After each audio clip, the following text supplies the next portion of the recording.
Hello and welcome to 18 WJTS in.form. Today we are going to talk about IT, technical things, and infrastructures, and a whole whirlwind of things. And luckily, we are here today with Tim Pritchett, the Engineer Operations Manager at Matrix Integration, and that is an IT solutions and managed service provider in Indiana and Kentucky. So welcome to you, Tim. Thanks for having me. We're super excited to have you. You may see me looking at my notes a bit here, but we've got a lot to cover, and it's a little challenging for people, especially people who don't work with technology every day, to kind of understand what troubles there are out there, what kind of challenges you face on an online or virtual realm versus physical things. So that's why we love to have you here, because everyone needs to know a little bit more about the modern world. So with this, we wanted to ask you to tell us more about IT disasters in the recent airline industry and things that affected travel in the U.S. not too long ago. Sure. Yeah. Again, thanks for having me. I'm certainly not an expert on the airline industry, but I am an IT expert. And the release that came out about that airline fiasco that took down flights for, and just had a ripple effect, was that engineers, contractors were in doing some maintenance, and during that maintenance something went awry. So without going into a lot of detail on what those notes were, really what that means for people is that somebody was doing maintenance. Mm-hmm. And when we talk about IT and we talk about life cycle maintenance and life cycle management of IT, some people kind of shoo it under the rug. It's not important, it costs money, it takes time, you have to pre-plan and think about it. But at the same time, we think about an iPhone or an Android phone. The life cycle of a phone, because a new operating system or a new app comes out, is very short. And the rest of the IT world lives by that same model. Mm-hmm. So I think, it's important as people see those incidents that happen to really understand that IT is not a one and done. It's not a big purchase, whether it's for your personal IT or, professional in a business organization, that when you purchase IT, you're making an investment that's going to continue and refresh throughout the life cycle of it. Yeah, I think a lot of people who do not specialize in this, they get so caught up with, well, it's a lot of money. Oh, well, I think a lot of people think of things too where, technology can break per se or have issues a lot more times than not, and it gets confusing. So being able to adapt with the technology as it kind of advances is super important.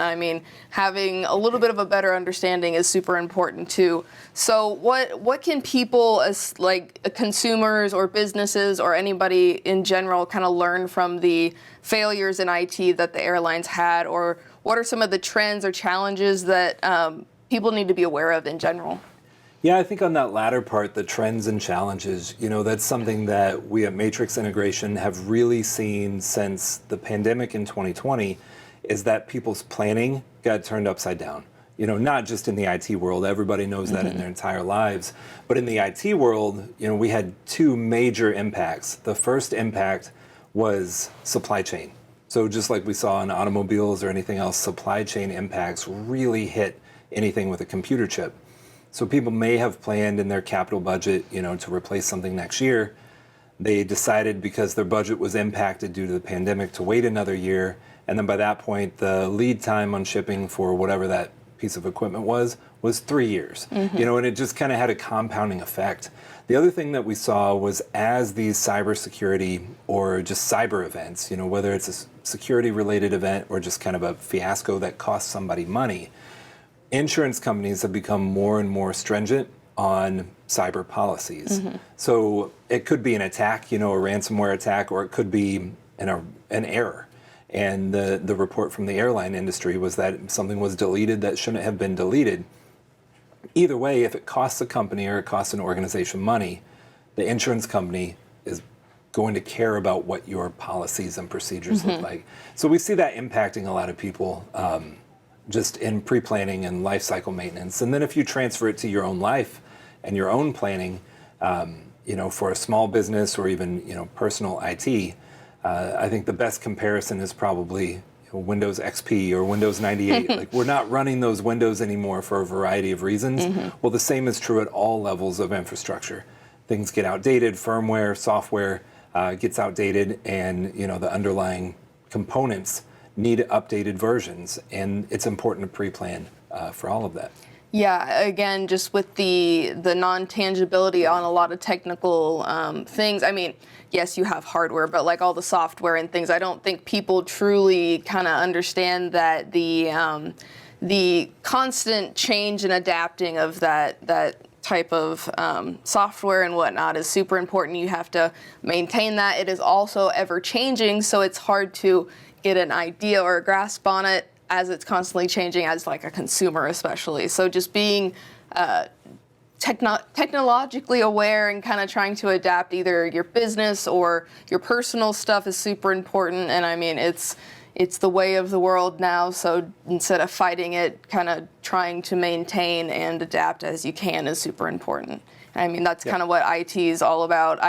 Again, in general, do you want to explain like what you mean when you kind of talk in IT terms or IT senses, just for people who aren't necessarily super familiar with that?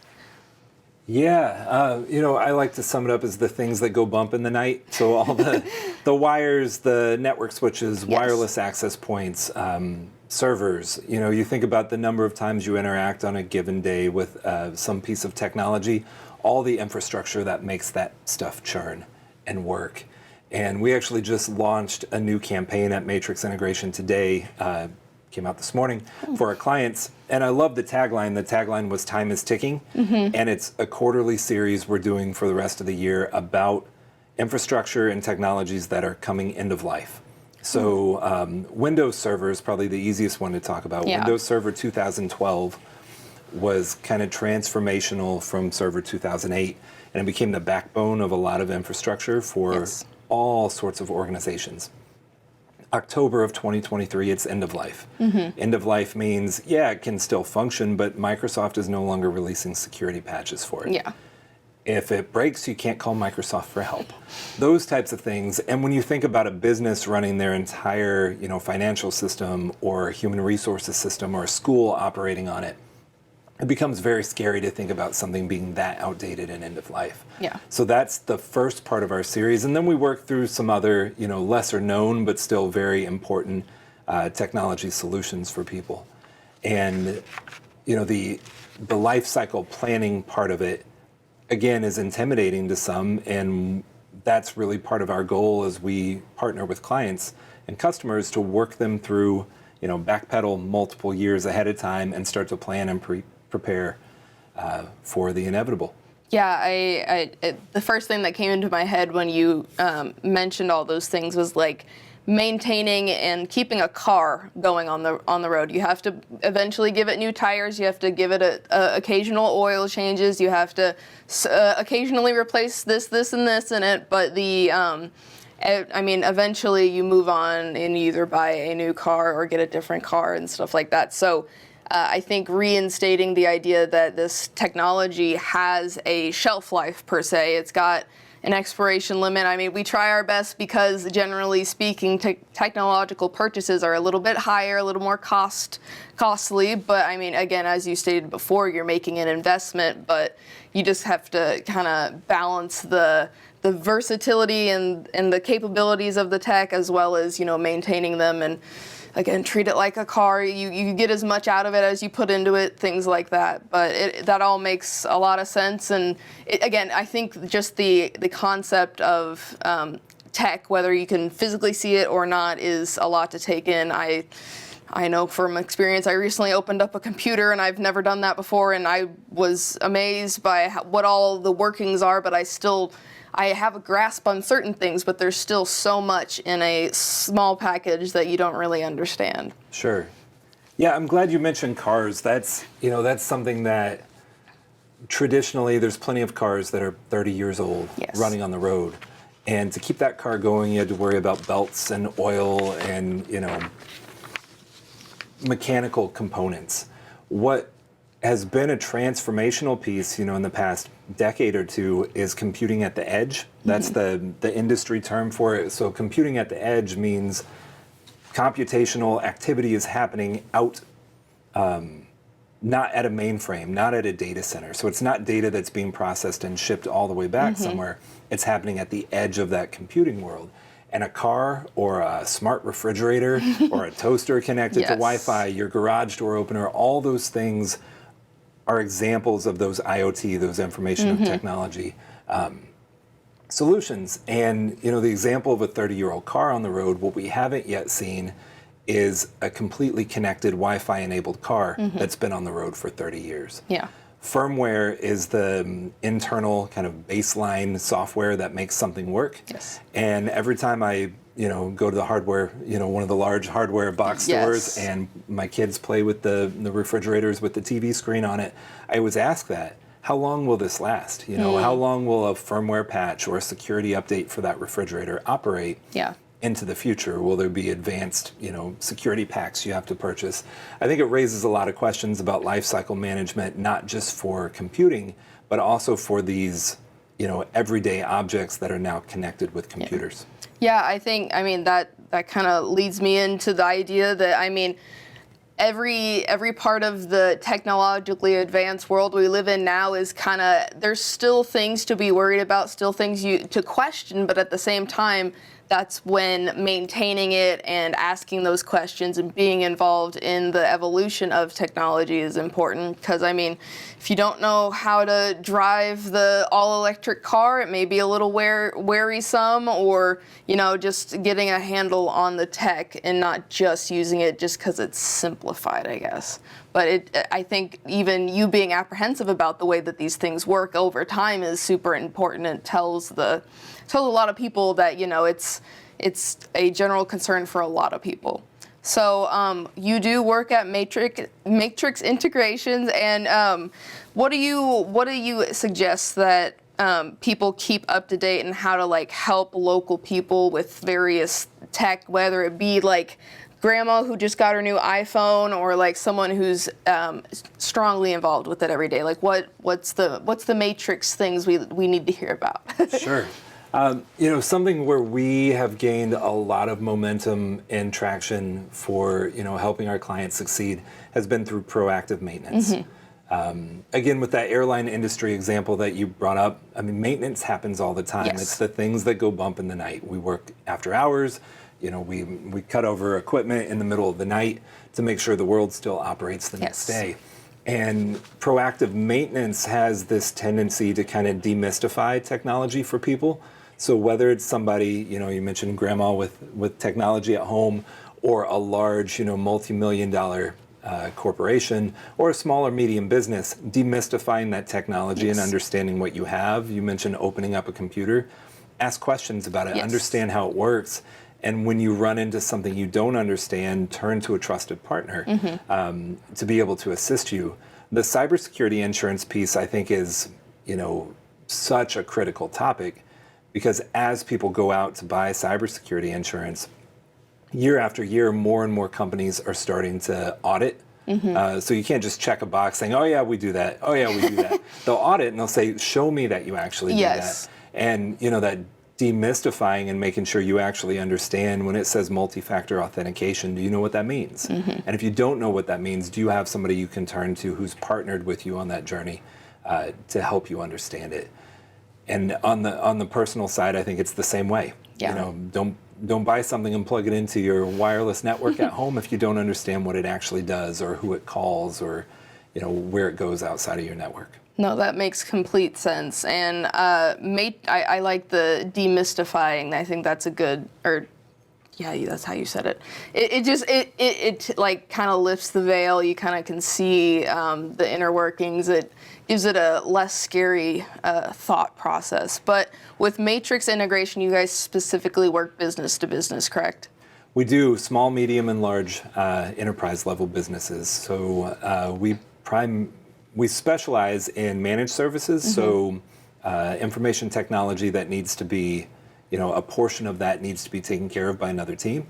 We also specialize in IT solutions and projects. So on the enterprise side of the business, which is where I primarily work, we're doing a lot of projects for companies, and a lot of those deal directly with this lifecycle maintenance. You're making a large capital investment on replacing, some product, and you're bringing trusted people in to do that work for you.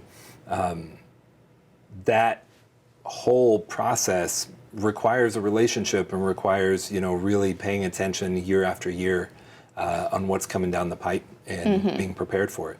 Yeah, again, going back to our lovely car example, you have a mechanic that you trust, you've got the electrician that you trust, this, and this, and I mean, having an IT professional that you trust is just as important as having all the others on your keychain of life, perhaps, especially with businesses. So if people wanted to learn more about matrix integration or anything that you guys kind of offer, what's the best way to learn more? Sure. I think going to our website, if you can, matrixintegration.com. We have an office here. Our main headquarters is here in Jasper. We have an office in Bloomington, Indiana, one in Fishers, Indiana, and one in Louisville, Kentucky, serving Kentucky and Indiana. So visit our website, check us out on social media. We're pretty active on LinkedIn as well. Very good. Find out a little bit about the company and what we do, and ways to ask questions.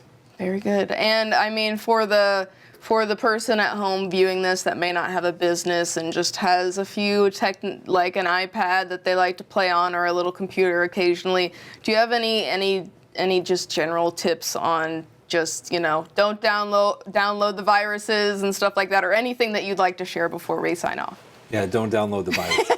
That's the first one. No, there's this painful thing that happens when you have to update something. Yes. And it's going to take your phone down for an hour. It says it has to be plugged in and on Wi-Fi overnight. Like we've all felt that.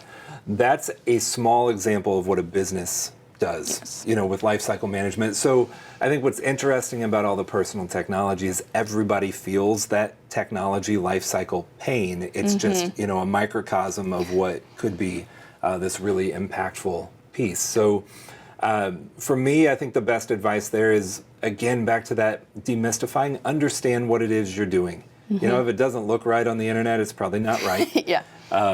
If your phone is outdated and can't be updated and your laptop is still running an outdated operating system, it's time to make the investment or keep that thing off the internet.